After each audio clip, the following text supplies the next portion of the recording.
Parler en public n'est jamais facile. C'est même difficile et pour certains même impossible. La peur de la critique, la peur de ne pas réussir, la peur qu'un incident se produise.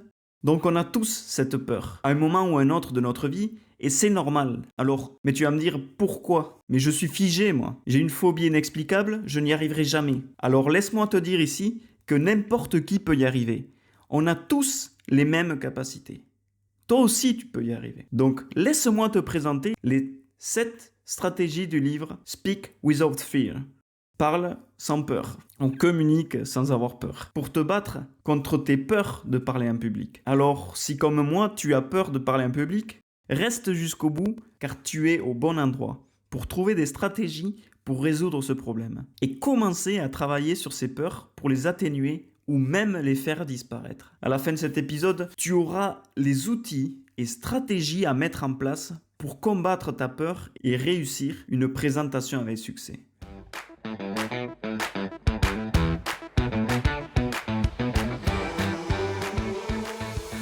Et bienvenue de nouveau sur le podcast des résumés du succès. Speak with no fear a été écrit en 2019 par Mike Hacker.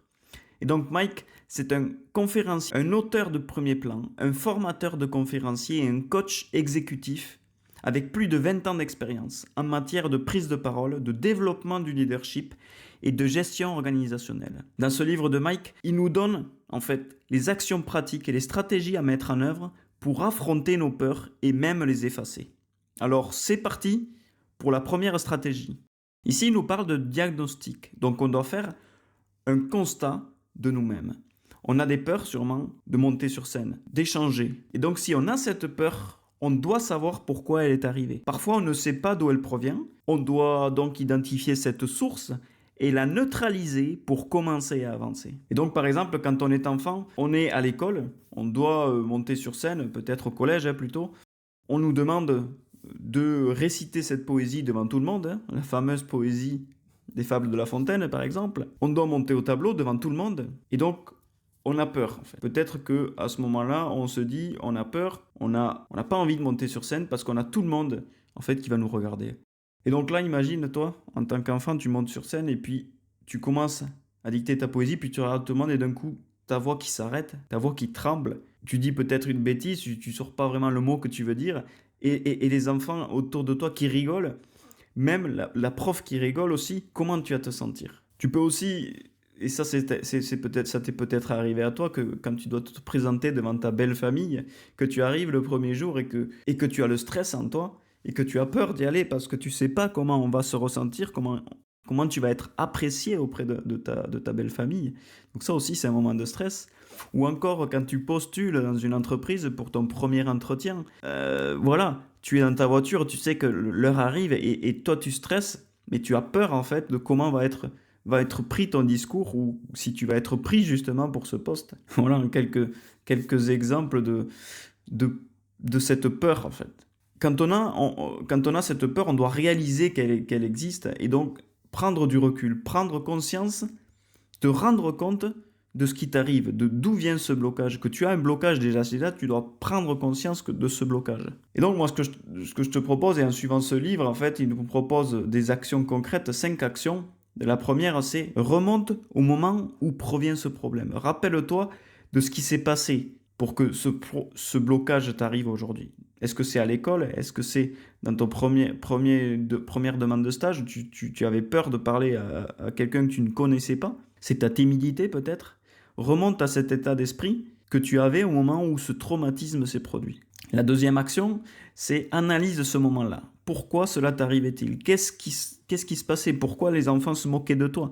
Est-ce que tu n'étais pas prêt pour présenter cette poésie devant tout le monde? Est-ce que tu ne l'avais pas apprise par cœur? Remonte à ce moment-là et vois ce pourquoi ça s'est produit. Réalise ce qui s'est passé et pourquoi ça s'est produit. Et l'action numéro 3, c'est essaie de résoudre ce problème. Et si par toi-même tu ne peux pas le résoudre, raconte ton histoire à quelqu'un. Peut-être que une vue extérieure va te permettre de résoudre ce problème. Et donc tu dois décortiquer le problème en petites étapes et tu dois prendre chaque étape pour trouver un opposé pour pallier à ça. Par exemple, si c'était pour la poésie, on en revient, hein, cette fameuse poésie. Donc si tu n'étais pas préparé, bah, du coup, tu dois te préparer, tu dois travailler plus. Si tu dois préparer un exposé, bah, travaille-le plus. Apprends-le par cœur. Parle tout seul devant un miroir si tu veux. Fais une présentation à quelqu'un d'autre pour voir si elle est bien faite. Et si tu étais fatigué, par exemple, le jour de la présentation de la poésie, ben couche-toi plus tôt. Si tu as peur du regard des autres, ben ne regarde pas les autres. N'écoute pas la critique. Continue. Même s'ils rigolent, tu continues et tu continues à parler. Fixe un point par exemple de la salle si tu as peur qu'on te regarde, et puis voilà, hein, personne ne te regardera, toi tu vas fixer en face, on a l'impression que tu regardes les gens, mais tu regardes en face de toi. Si tu as peur de la critique, ben n'écoute personne, parce que ton travail fera taire tout le monde. Reste focus sur ton travail. Et l'action numéro 5, maintenant que tu sais tout ça, hein, d'où ça vient et quelles sont les techniques pour y arriver, pour surmonter en fait, les techniques pour surmonter ce problème, tu dois te mettre dans une situation qui t'empêche de ressentir cette peur. Tu dois être sûr de maîtriser ton sujet, donc par exemple, si tu as peur de perdre un mot, ben, tu maîtrises ton sujet. Tu dois travailler ton oral, donc l'avoir présenté à quelqu'un par exemple. Et tu dois verrouiller toutes les possibilités de te contrer. Tu dois maîtriser ton sujet pour que personne ne te critique négativement. Tu seras toujours critiqué parce que tout le monde critique toujours, hein, mais fais de mieux de ton côté pour réduire ce volume de critiques. Et donc je t'invite à travailler sur ça. Ce sera la base d'une meilleure présentation et aussi le meilleur moyen d'atténuer tes peurs. La deuxième stratégie que nous propose Mike ici, c'est de se préparer au pire. Les plus grands orateurs se préparent toujours au pire pour prévoir ce qui peut arriver. Par exemple, je vous donne un exemple sur Michael Phelps, qui est ce fameux nageur qu'on connaît tous sûrement. Et donc, lors des mondiaux de Pékin, lors des Jeux olympiques de Pékin en 2008, il a nagé avec des lunettes pleines d'eau. Donc, il s'élance en fait dans sa course. Et puis, au moment donné, il y a sa lunette un peu qui se lève sur le côté et elle se remplit d'eau. Et le truc, c'est que en fait, lui, il s'était déjà préparé. Il s'était déjà préparé à l'avance. À tous les scénarios possibles qui pouvaient arriver. Donc, il savait que ça pouvait lui arriver un jour. Et donc, comme il avait prévu que ça allait arriver, et il s'est dit, mais comment je peux pallier à ça? Si je ne vois plus rien parce que j'ai les lunettes pleines d'eau, je vais apprendre par cœur, calculer mon nombre de foulées dans la piscine, mon rythme cardiaque, et savoir où je suis à n'importe quel moment avec l'écoute. Et avec tout ça, il a fini la course, il a gagné alors qu'il était aveugle. Et donc, par exemple, on peut ramener ça à un autre, parce qu'on n'est pas des nageurs professionnels, ou peut-être que quelqu'un d'entre vous l'est. Si on le ramène à nous, dans notre exemple de parler en public, on doit se préparer au pire. Par exemple, si tu as ton micro qui est en panne, si tu as oublié ton texte, si tu as oublié un mot, si tu as zappé une phrase, tu dois visualiser à l'avance toutes les choses qui peuvent arriver de pire et trouver des solutions à chaque problème. Donc l'action numéro 1 ici, c'est avoir déjà vécu ces pires moments, donc visualiser dans ta tête la difficulté qui peut arriver. Visualise ta présentation, les bons moments, mais aussi surtout dans les mauvais. Et tu dois trouver des solutions à chaque problème que tu vas rencontrer. Comment je vais me sentir si telle chose arrive? Qu'est-ce que je peux mettre en place aujourd'hui pour ne pas que ça se produise? Ou si telle chose arrive, qu'est-ce que je peux faire en échange pour contrecarrer ce qui va m'arriver? Donc tu dois faire un plan de déroulement de ton intervention et n'oublie aucun détail pour éviter le stress au moment d'aller sur scène. La première action, c'est visualiser le bon et le mauvais. Et la deuxième action, c'est reprogramme ton cerveau avec des affirmations positives. Tu dois changer tes pensées négatives envers ce problème qui arrive et tu dois les remplacer par des pensées positives. Utilise des affirmations telles que je vais y arriver, je suis le meilleur des orateurs, par exemple, hein, on va être très, très positif, et je n'oublie jamais mon texte. Ou encore, j'ai une facilité de parler en public, et bien d'autres en fait affirmations que tu peux t'écrire toi-même. Je t'invite d'ailleurs à les écrire, à écrire 10 affirmations positives qui vont te permettre de dire tous les jours que tu vas réussir à faire cet objectif. Je te propose l'action numéro 3, c'est la relaxation. Alors après avoir visualisé et s'être préparé au pire, donc on va reprogrammer son cerveau, comme on l'a vu dans l'action numéro 2. Et la troisième, c'est la relaxation. Donc tu dois pratiquer des techniques de respiration profonde, des étirements aussi, mais surtout relaxe-toi. Prends du temps pour faire de la respiration profonde. Et en même temps, après chaque respiration, tu peux dire à haute voix tes affirmations. L'action numéro 4, c'est préparer un plan infaillible pour y arriver. Donc si tu as défini tous tes obstacles et les étapes pour y arriver, tu vas réussir ta présentation. Si tu as déjà tout préparé, tu seras plus clair pour affronter toutes les adversités qui s'opposeront à ta réussite. La maîtrise de ton sujet, c'est l'action numéro 5. Tu dois apprendre ton contenu par cœur pour avoir de la liberté d'ajouter, par exemple, de l'humour, de l'intonation, poser des questions. Ça voudra dire que tu maîtrises ton sujet. Donc, apprends-le par cœur. Et tu seras libre dans ta voix, dans ta gestuelle et dans ta confiance en toi. La troisième stratégie, c'est que tu dois être toi-même. Et donc, dans cette partie-là, Mike nous propose 3 sous-étapes que nous verrons en suivant. Beaucoup de personnes, en fait, essaient d'imiter les plus grands orateurs qui existent. Donc, ça peut être par exemple Tony Robbins, qui est un immense orateur. Tout le monde voudrait être comme lui, hein, même moi. Donc voilà, j'aimerais bien être comme lui aussi. Mais en voulant en fait s'apparaître à lui, comme quelqu'un d'autre, on s'éloigne de nous-mêmes. Nous ne sommes plus notre personne qui correspond à notre personnalité. En fait, on s'imprègne de l'autre personne, mais on n'est plus nous-mêmes. On doit être nous-mêmes. Et cela se voit quand tu montes sur l'estrade, tu n'es pas naturel en fait. Et donc le but c'est d'être naturel, d'être nous-mêmes, de garder notre essence de notre être. L'objectif en fait ici c'est de voir pourquoi il est indispensable que tu sois toi-même dans cette partie-là. Je sais qu'il faut apprendre des meilleurs, hein, des mentors, comme on l'a déjà vu dans un autre épisode par exemple, mais il faut aussi s'approprier ses connaissances. On doit s'approprier ses connaissances, ses compétences et les amener à notre niveau, pour les adopter et les adapter à notre personnalité. On ne doit pas copier à l'identique, mais s'approprier ses techniques. On ne doit pas imiter. Et donc l'auteur du livre nous propose 5 choses concrètes qu'on doit maîtriser, garder pour être soi-même. On doit maîtriser notre récit, notre discours, pour être le plus naturel possible. Donc ça doit venir de nos propres mots. Donc sinon, on a une difficulté, en fait, si ce n'est pas nos propres mots, on a une difficulté d'être aligné avec le texte qu'on a écrit. Si ce n'est pas nous qui l'avons écrit, par exemple, on ne va pas maîtriser ce texte et donc du coup, ce ne sera pas naturel lors de la prise de parole. Parce que ça va nous aider à donner réellement ce qu'on veut donner et partager aux autres. C'est important que tu écrives ton texte, que tu le répètes à plusieurs reprises pour te l'imprégner et le savoir par cœur. Ce que nous avons écrit, c'est ce qui nous représente vraiment. Et donc la deuxième étape ici, pour être soi-même, c'est la communication. Après avoir maîtrisé et appris par cœur ton discours, quand on parle devant des gens par exemple, que ce soit 2, 10 ou 100 personnes, même des milliers de personnes, bon, pour ceux qui ont eu la chance de parler devant des milliers de personnes, j'aurai la chance peut-être un jour, qui sait, on a forcément du stress, de la nervosité qui vient modifier notre discours. Et c'est naturel en fait, parce que n'importe quel orateur a du stress, de la nervosité, et en fait c'est normal, c'est naturel. Ce qu'il faut dans ce cas-là, c'est être nous-mêmes, garder notre sang-froid, car on a déjà beaucoup de choses à penser, mais si on est libre naturellement, on doit rester naturel pour garder notre sang-froid et être le plus réel possible sur scène. On doit garder aussi notre ton de voix habituel, votre humour qui vous caractérise, car si vous jouez en fait un rôle, une voix qui n'est pas la vôtre, vous en perdrez votre discours. Il faut rester naturel, garder notre voix, notre humour, et donc ça passe par l'apprentissage du discours encore une fois. On n'est pas des imitateurs, en rappel avec ce que je vous ai dit tout à l'heure par rapport à Tony Robbins, on n'est pas des imitateurs, on doit être nous-mêmes. Nous sommes là pour partager un discours qui nous tient à cœur, car nous souhaitons partager ce que l'on a à l'intérieur, pour qu'il soit bien reçu par les auditeurs. Communique simplement avec des mots simples, compréhensibles, que n'importe qui peut comprendre. Mais reste toi-même et sois original, naturel.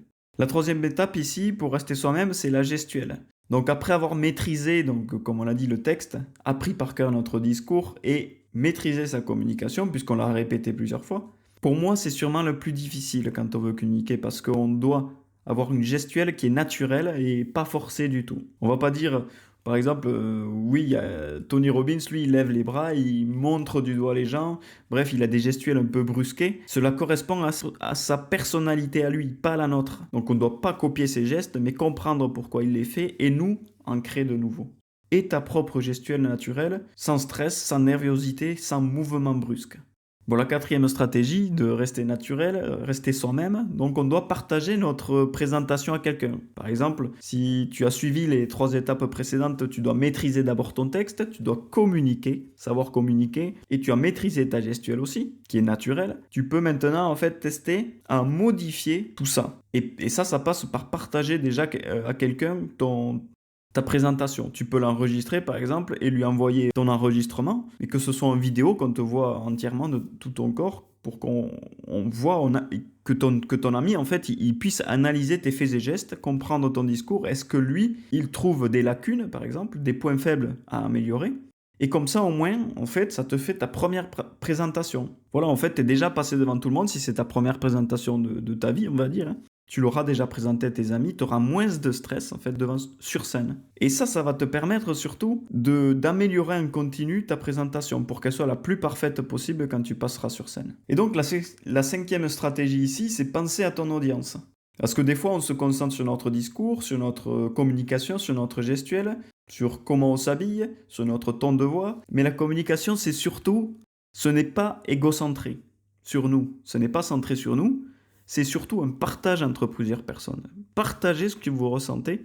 Donc si l'on pense que la communication, c'est seulement en fait de montrer que l'on sait parler, alors on ne communique pas. Essayez dans votre discours de vous mettre à la place des gens qui vous écoutent. D'abord, vous devez comprendre avant votre présentation de pourquoi les gens sont là, par exemple. D'où ils viennent, est-ce qu'ils ont payé pour rentrer J'espère qu'ils ont payé l'entrée quand même, hein, à part si c'est gratuit. Bon, ben, quel est le background des gens, par exemple, qui vont m'écouter? Est-ce qu'ils sont experts sur le domaine? Est-ce qu'ils sont débutants? Donc, tout ça, c'est pourquoi je dis tout ça, c'est qu'en fait, il faut que tu adaptes ton discours en fonction de à qui tu parles. Tu dois adapter tes mots, ne pas être trop technique si les gens qui sont là sont débutants, par exemple. S'il y a des personnes qui sont entrées gratuitement, par exemple, s'ils ont vu de la lumière et qu'ils sont rentrés, ben, ils ne comprennent pas peut-être le sujet, donc essayez de vous adapter. Si tu les vois qui sont un peu distants, ben, il va falloir que tu adaptes ton humour, que tu donnes un peu plus d'humour s'ils ne connaissent pas le sujet. Tu dois comprendre et connaître ton audience, c'est fondamental quand même pour préparer ton discours adapté. Ta gestuelle, par exemple, ton intonation, ton style de communication ou même tes mots lors de ton écriture. Donc je vous conseille aussi d'avoir un ton optimiste avec les gens dans vos élocutions, un peu d'humour. En fin de compte, vous devez être la meilleure personne de vous-même, mais pas imiter quelqu'un, mais être une personne meilleure pour communiquer. La sixième stratégie pour rester naturel, c'est utiliser tes nerfs comme énergie. Si je me présente devant une audience en voulant à tout prix terminer rapidement, par exemple, on va le voir, tu vas être stressé, les gens ils vont dire, bon ben en 5 minutes, lui il va tout plier. Donc on ne sera pas au meilleur de nous-mêmes si on est stressé, si on est pressé. Donc je dis pas qu'il faut être, que c'est pas bon d'être nerveux, hein, au contraire, je pense que c'est tout à fait normal d'être nerveux. N'importe qui est nerveux ou stressé quand il doit présenter quelque chose devant beaucoup de personnes. Donc ici, je veux simplement dire que vous devez utiliser cette énergie, cette force qui provient de vos nerfs pour améliorer vos discours. Donner plus de temps, par exemple, enthousiasme, humour. Voilà, il faut profiter de cette énergie car ça va grandement en fait améliorer votre feedback.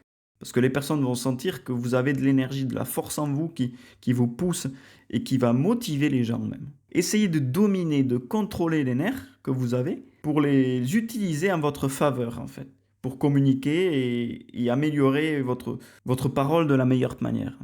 Par exemple, comment canaliser ses nerfs, hein, je vais vous donner quelques exemples. On peut faire de la méditation, par exemple, de la concentration profonde, de la respiration profonde. Même avant d'aller sur scène, vous respirez profondément et vous dites vos affirmations positives et vous vous concentrez sur un point fixe pour baisser en fait ce niveau de stress. Ça, c'est super important. Et je pense que vous en ressentirez rapidement des retours positifs. Allez, on passe maintenant à la septième stratégie, c'est le moment présent. Alors, qu'est-ce que veut nous dire Mike ici? C'est qu'en fait, on a souvent tendance à nous préoccuper de ce qui va se passer dans le futur ou de ce qui s'est passé dans le présent. Par exemple, de repenser au moment où l'on a présenté pour la première fois notre discours, hein. Mais ça s'est pas bien passé la première fois. Donc, on y repense. Mais moi, ce que j'ai envie de vous dire, c'est que tout ce qui est passé est passé. Tout ce qui est futur est futur. Mais si vous allez, au moment d'entrer sur scène, mais pensez comment vous allez améliorer votre présentation. Ne pensez pas à ce qui va se passer demain si j'ai un mariage ou n'importe quoi. Non, c'est aujourd'hui qui est important. Au moment aussi de la préparation, hein, c'est au moment aussi qu'il faut penser au moment présent parce que si tu es concentré sur ta présentation, sur ton texte, c'est là que tu vas analyser ce que tu fais à chaque moment et tu vas essayer d'améliorer ce qui peut l'être. Et tu vas peut-être aussi demander à quelqu'un pour que tu t'améliores. Mais c'est le moment clé, la préparation, c'est le moment clé aussi où tu dois progresser à chaque instant. Moi, ce que je te propose, quelques conseils aussi pour t'améliorer, hein, sur la présentation, c'est tu peux t'inscrire à un groupe de speakers, par exemple, où tu peux t'inscrire au théâtre aussi, parce que les théâtres, Le théâtre, c'est super important, ça peut te donner de la spontanéité, de l'écoute active, de l'authenticité dans tes émotions, de l'adaptation aux imprévus et bien d'autres choses. Donc je vous conseille fortement, si vous voulez progresser sur la reconnaissance du moment présent, de vous inscrire au théâtre par exemple, ça peut être bonne chose pour vous, parce que c'est dans le moment présent en fait que réside notre plaisir, notre envie de progresser, et c'est dans l'effort qu'on doit profiter. Donc donnez le meilleur de vous-même à chaque instant. Et donc voilà pour ce résumé du livre Communique sans avoir peur. Je pense que si vous appliquez ces concepts, ces stratégies dans toutes vos communications du quotidien, pas seulement en fait dans les présentations ponctuelles que vous ferez devant des dizaines, centaines de personnes, voire des milliers pour certains. D'ailleurs, pas tout le monde n'a accès à ce genre de prestations, mais bon, vous pouvez l'appliquer, peut-être qu'un jour vous y arriverez. Vous pouvez aussi essayer tout ça dans vos réunions d'entreprise, dans vos réunions familiales, même dans un rendez-vous avec votre banquier, pourquoi pas, ou votre médecin. Donc je vous invite à travailler sur ces étapes dans vos prochains discours. Donc rappelle-toi ces stratégies, on va résumer un petit peu. Premièrement, tu fais un diagnostic de toi-même pour comprendre d'où viennent tes peurs. Prépare-toi aussi à ce qui pourrait arriver de pire pour anticiper et prévoir l'imprévu et prévoir la critique que tu recevrais. Donc prépare un plan pour pallier à tout ça. Que ce soit les bons ou les mauvais moments qui pourraient t'arriver, prépare un plan. Sois toi-même. C'est ce qu'on a vu avec les 5 sous-stratégies. D'abord, ce serait préparer ton discours de la meilleure manière. La deuxième, c'est tu dois faire attention à ta gestuelle et ne copie pas les autres surtout. Faut pas imiter, on doit être nous-mêmes. Fais gaffe à ta communication qui doit être authentique, mais avec une meilleure version de toi-même, plus optimiste, avec de l'humour par exemple, par-ci par-là, pour attirer l'attention, pour faire passer d'une meilleure manière ton discours. La quatrième stratégie pour être soi-même, qu'on a vu, c'était partager, enregistrer ton discours et le présenter à quelqu'un d'autre, mais qui ne soit pas déjà ton groupe de présentation finale, ta grosse prestation, mais le présenter à tes amis, par exemple, à tes proches, pour qu'ils analysent et que tu puisses t'améliorer. Regarde ton audience, ça c'est la 5e stratégie, et agis. Prépare-toi à ton audience que tu auras en face. Tu dois savoir qui c'est avant de présenter. Et en fonction, durant ton audience, pense au moment présent et communique en fonction de ceux qui te regardent. Adapte-toi. Ensuite, on a parlé de utiliser ses nerfs comme force pour s'améliorer et te pousser à réussir. Quand tu es stressé et nerveux, utilise cette force pour t'améliorer. Et la dernière partie, on a parlé du moment présent parce que, en fait, tu dois penser à ce que tu fais maintenant et pas aux événements passés ou futurs. Et donc voilà, on arrive à la fin de ce résumé. J'espère que ce livre, et plutôt ce guide, t'aura apporté quelques stratégies à mettre en place pour ta future présentation et que tu appliqueras ces concepts pour t'améliorer et donner le meilleur de toi-même. Et surtout, n'hésite pas à laisser un commentaire pour t'exprimer sur ton expérience que tu auras rencontrée, ou si tu prépares actuellement une présentation, n'hésite pas à me le dire en commentaire. Je suis friand de savoir ce qui se passe autour de toi, si tu as des blocages.